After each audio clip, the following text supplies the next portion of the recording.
Good morning, everyone. This is Amy Winslow with the latest episode of the Product Business Show. I'm so glad that we are here today together and that you have tuned in to hear more about the keys to effective negotiations. And I'll get into that in 1 second. If you are new to the show, and I know we have a lot of people calling in this morning that are new, I'm going to talk a little bit here at the beginning about some content for you, and then I'll open up the phone lines, and feel free to ask your questions about anything having to do with a product business. So that can be how to make more sales, how to launch, working with your factory, or how to handle design iterations and versions. We will answer questions on all of it. So if it's related to product business, online, offline, or even licensing, I'm happy to help you with that.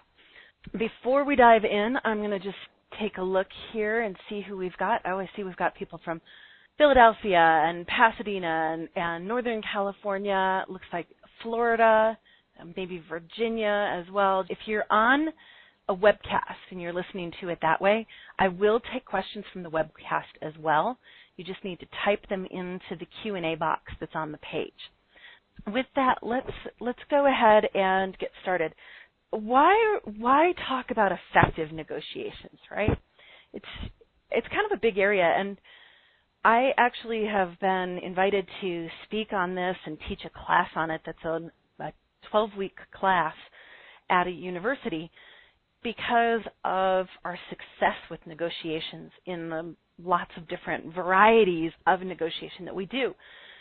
Whether you are negotiating with investors or maybe you're negotiating with a buyer or even your spouse or your business partner, there are things to keep in mind that will make it much more likely that you're going to reach an agreement that works for everybody. Okay, so when you are negotiating, there's a context to keep in mind. So the content of the negotiation is the various points that you're negotiating, but the context is what you're bringing to it, who you're being in the negotiations, and the energy that you're bringing to it, right? So I used to hate negotiating. I used to dread it, and I didn't negotiate very well. This is, years ago. I didn't negotiate very well, and I didn't even know that a lot of things could be negotiated, right? So I wouldn't even try. I would just accept that that's how something was, and that that's how much it cost, or that those are the payment terms, or something like that.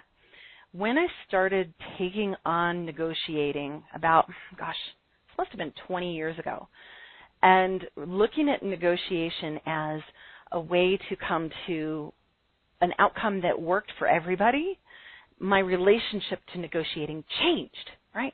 It became much more fun. And I remember this one day that some friends and I decided to take on a game. And it was this. We were going to go out and we were going to negotiate things. For the entire afternoon, we were just going to negotiate because we all wanted to practice it and learn it. And it was so fascinating to see all the different varieties of negotiations that we tried, right? So when you are negotiating, it's going to work best if you come from a place of understanding that there are different styles to negotiating and that there are different people with different levels of authority, right? So the cashier at the grocery store may or may not be able to give you some kind of discount. They're not going to be able to substantially change prices, right, and just do something global on your order. But if you were, say, negotiating and trying to raise things for a charity, like a food bank or something, we were able to negotiate some really substantial food donations for the local food bank that afternoon. And then we went on and we negotiated other places and did a lot of different varieties, right? So there's different styles, like I just said, and there's also different levels of authority, okay? So you want to make sure if you're negotiating for a final deal that you're negotiating with the right level of authority and responsibility, okay? So that's the first part about context. Their style and what is the level of authority that person has over saying yes, saying no, getting creative with you, etc., right? The keys to negotiating inside of that are, number one, know what both sides want. That means get quiet with yourself, figure out what you want out of the negotiations and what a acceptable deal is to you. And usually we recommend, if you're negotiating a licensing deal, for example, you have here's what it would look like if it was, out of the park, successful negotiation, and here's what is a good, acceptable deal, right?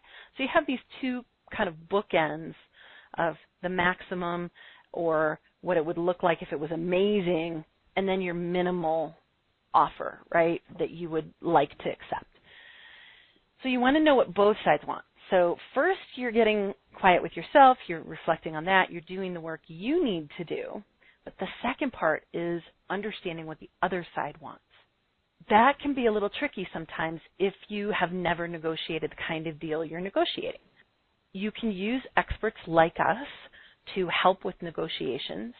You can use research. You're probably going to have both. You could wing it yourself. I don't really recommend that. If you are already really good at negotiating, there are some things that you can do that will improve your chances of a successful negotiation. But if you've never negotiated large deals before, you really should get some expertise alongside you.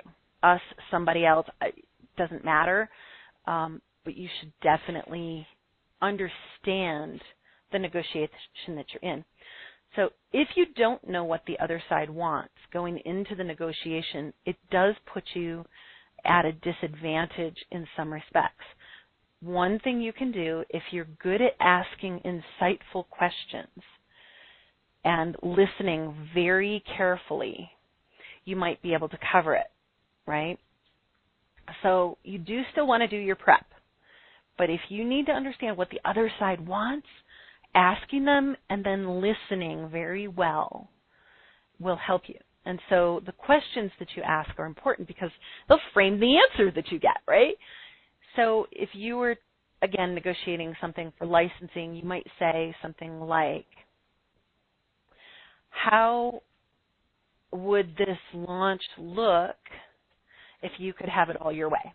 You might say that to the other person, the other company. Or you'd say, what is your ideal scenario for how the sales of this product would go? And get them talking about what they want, right?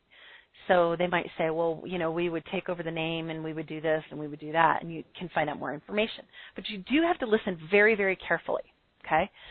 So asking insightful questions so that you know what they want is important. Now, sometimes it's important to listen for what they're not saying. And that's harder when you're new to negotiating the particular kind of deal. But I can talk a little bit more about that if anybody has a question. So the second key thing when you're negotiating a deal is please take the time to learn the language of the type of negotiation you're doing, right? If it's a low, an entry-level kind of negotiation, like you're just negotiating for, the extension of a discount on something, or, the delivery terms of something, that's one thing. You still want to know the language of what you're negotiating, though, because, for example, if you're negotiating payment terms with your factory, and they say the payment terms are, when it's delivered to the port, well, that's a different date than when it's delivered to your warehouse. That could be a 2 to 6 to 8 week difference in when you're paying for something, right? So that can make a massive difference to your cash flow. So you want to understand the language of what you're negotiating. And if you don't understand the language, learn it or get help. That's the bottom line, because you will get better deals if you understand the language usually. So when I started getting involved with working with investors and understanding the capital of different businesses and deals and learning that, I made the time and effort to go learn the language of capital, because there are different terms that get used, different words. It has its own vocabulary, and understanding the language earned me the right and the respect to sit at the table with different investor groups and to speak on panels and to understand the dynamics inside the businesses that were raising capital. So it's very important to understand the language of the area you're negotiating in, okay? The third major thing here for an effective negotiation is have multiple factors to a deal that you would like, okay? You could look at it like multiple outcomes, but it's really more multiple factors to it, or elements that you can combine in different ways. So if you look at our example of licensing for particulars, one element of a licensing negotiation is royalty, right? Another one could be the amount of intellectual property that the license covers, or the length of time of the contract, the duration of it, whether it's exclusive or not, what the payment intervals are. Do you get paid monthly? Do you get paid quarterly? Is it once a year? What is that, right? Other elements for different negotiations around product would be definitely payment terms, delivery dates, how many units they have to take, what the minimum order quantity would look like, I think I said lead times, also, where they're picking it up or where it's being delivered. So there's a lot of different pieces in here that you can use as kind of points and areas to change the deal. So, for example, if you want to get a better price on your product, you might have to change the payment terms, right? Or if you need a longer delivery date because of your production time, you might give them a price incentive for paying early, right? So you can kind of balance this. But all of these factors taken together are what makes a deal a good deal. And by good deal, I mean one that works from all sides. Our context for negotiation here is that the deal needs to work for everybody.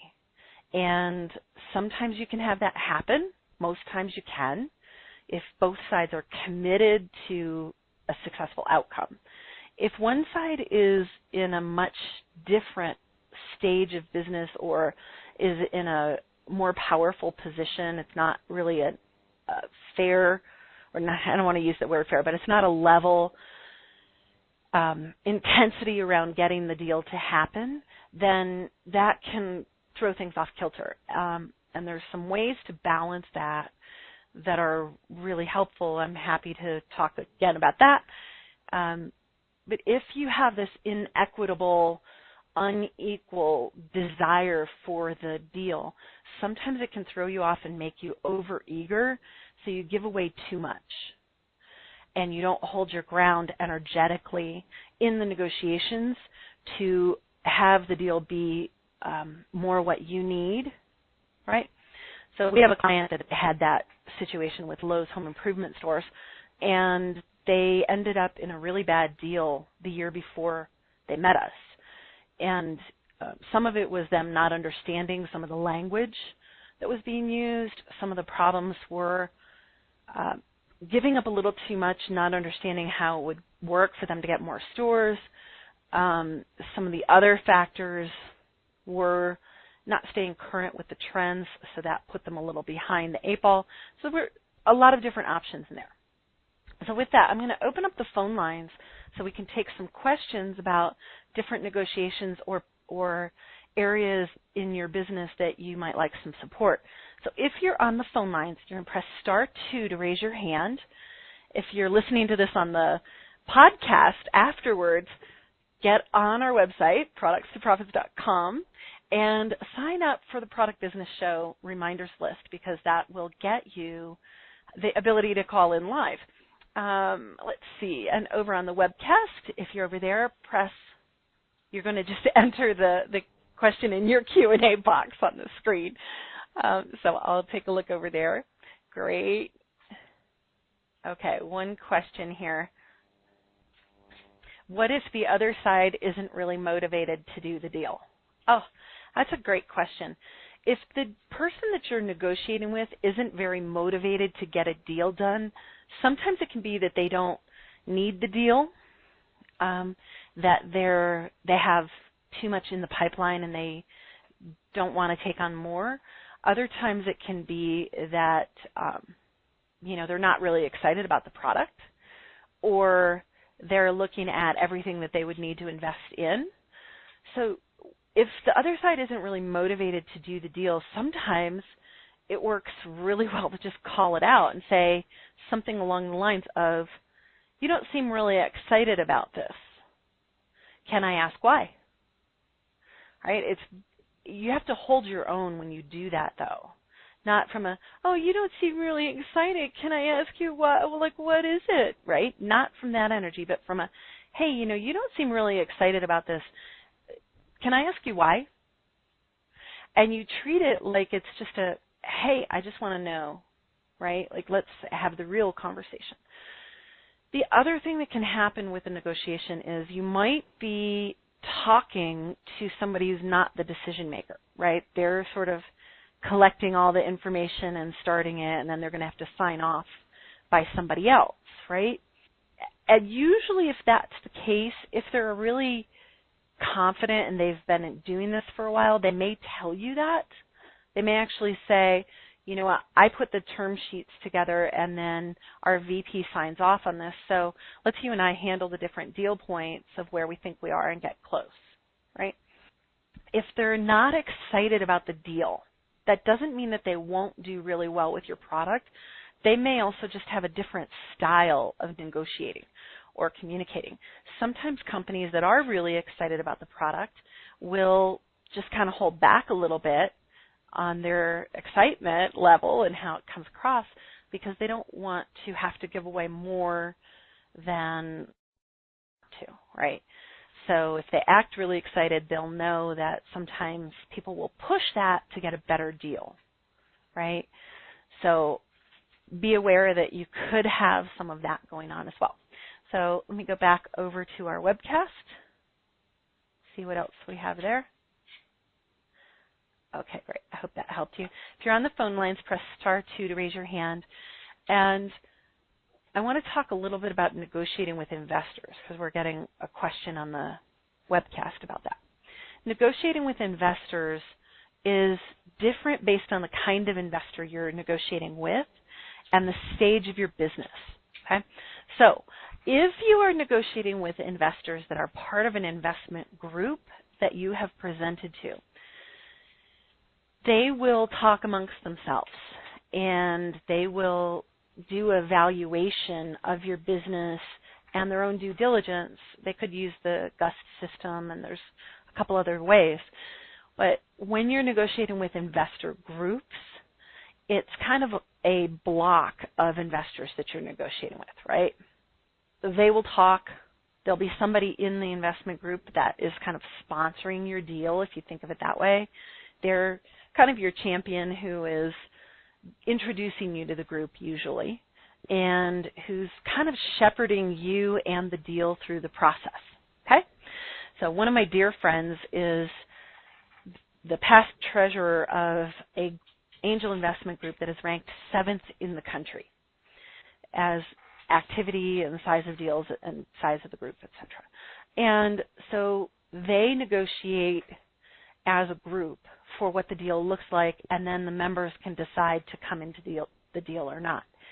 If you're negotiating with a single investor that is, family and friends or something, the negotiation is much less formal. And you should still put it all in writing so that you have that, okay? And you should be talking about all the various points, like what is the exit strategy that you're going for, how much money are you raising? What should it be used for? What's the contingency for bringing in more investment money if you want to do that down the road? So there's different points to the investment negotiations. Okay, well, post a question and I'll say a little bit more. So on the phone lines, press *2 to raise your hand, and on our webcast, great. Oh, okay. We've got one more question from the same person on the webcast. What happens if I'm negotiating with a company that wants to buy the product, not license it? Okay, if you're negotiating with a company that wants to buy the product, I'm assuming you mean like a large big box store or a distributor. They will likely negotiate things like payment terms. They may want some co-op allowances and some different discounts and things that they can take. Definitely lead times will be something you need to talk about. Minimum order quantities for sure. And they may want to have you be in the stores sometimes, like you might do a little demo or roadshow. And you're going to negotiate placement date and placement in the location.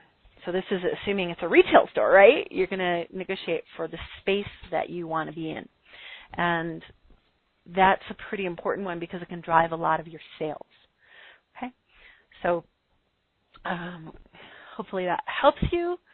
Great. I'm glad that the things about the investor helped you too. So I just want to open up the phone lines here for a minute. I see we have a bunch of people with us today, but you all must be master negotiators. So I'm going to open up the phone line. Who's here and wants to ask something? Because y'all are being like church mouse over there, church mice. Who's got a question? Anything about your deals that has been sticky? Everybody's doing their taxes while they're listening to you. Yeah, everybody's negotiating with the IRS right now. But you know what? Even that can be negotiated. Deadlines with the IRS, amounts owed, all of that can be negotiated. But I'm glad you can all hear me. So if nobody's got questions today, I'm happy to wrap up, and we'll be back in 2 weeks. I do want to make a couple quick announcements.